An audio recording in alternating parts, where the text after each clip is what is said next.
YouTube, what's going on? It's your boy Spence, and I'm back with another video. As always, before we get into the video, my name is Spencer Sanders, owner and creator of Arrival Worldwide.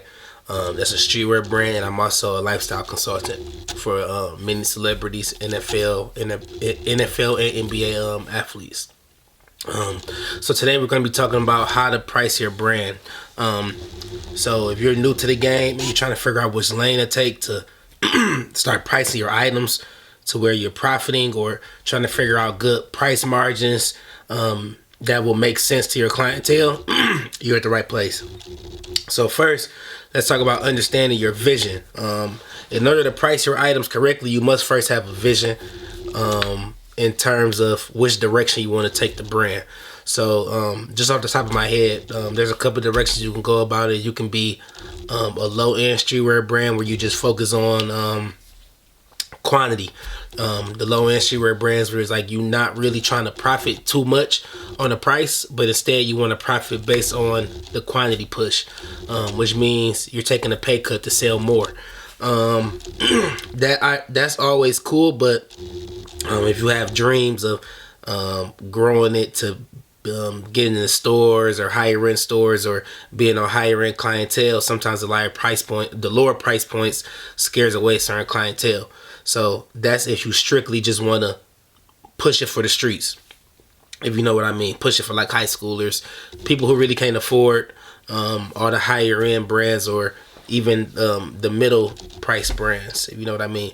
Then the second option would be is to let the brand grow with you, and just let a brand grow with you, and just expressing that through your process. So for example, when you're starting off, you always keep the same quality of content, let's say that. So your products might not be where you want it to be, to where you can charge $100 for a t-shirt, but you always pushing the quality of the content. So you're displaying luxury vibes, and how you're presenting the item, and how you're presenting its surroundings, and everything of that sort. And then from there, once you gradually change the price, it won't be a WTF, like now you change the price on us. It'll be a more natural flow and price change, if you get what I'm saying.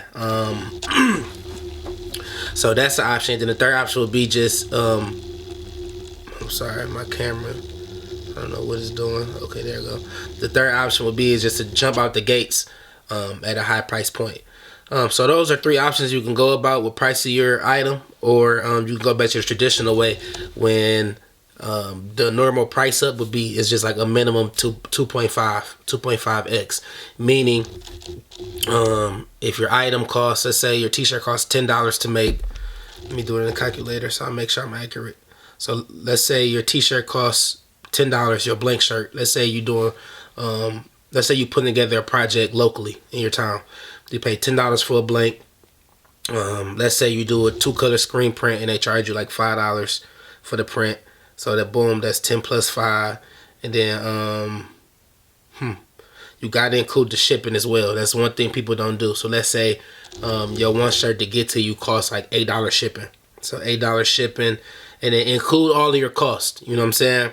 That way you can know what you're doing. If you pay for a graphic, break down the graphic to where you're adding that part of your production costs, because everything counts.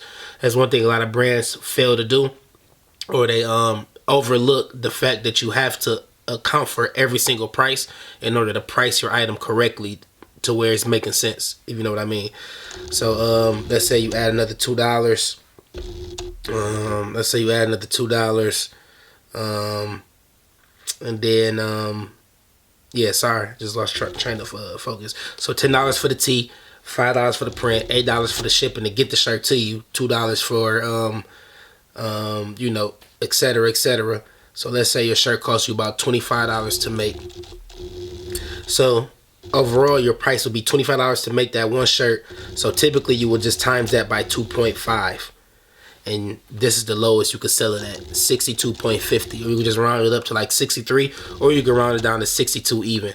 I work with prices like if I'm selling a shirt, I won't sell a shirt for $100.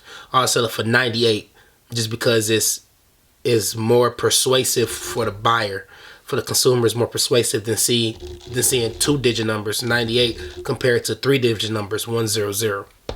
So sometimes you take a small loss depending on what you would rather have. Would you rather have a more persuasive price, or would you rather profit that extra 50 cents? You see what I'm saying? You just got to pick your poison, but that's the generic way to price your point. Minimum 2.5. Obviously brands do up to times 100, times 150 the price, the production price, whatever the case may be. But that's where you want to start. That's the lowest you want to start. You want to be able to make your money plus some and a half. You want to be able to double your money plus a half is what I'm saying. And I've learned that back when I first started making clothes. And then from there, yeah, that's how you price your items. I hope the backstory helped.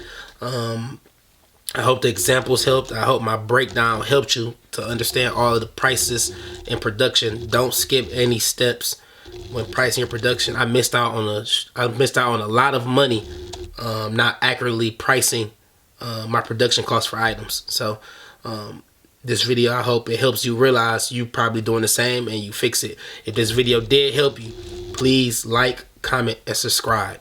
I'm trying to reach 1,000 subscribers. The more subscribers I get, the more I will invest into my videos and the more free game I will give. If you guys show me love, I will return it and give you guys non-stop game. I have endless game, literally. So yeah, man. Hope you enjoyed the video. See you on the next one.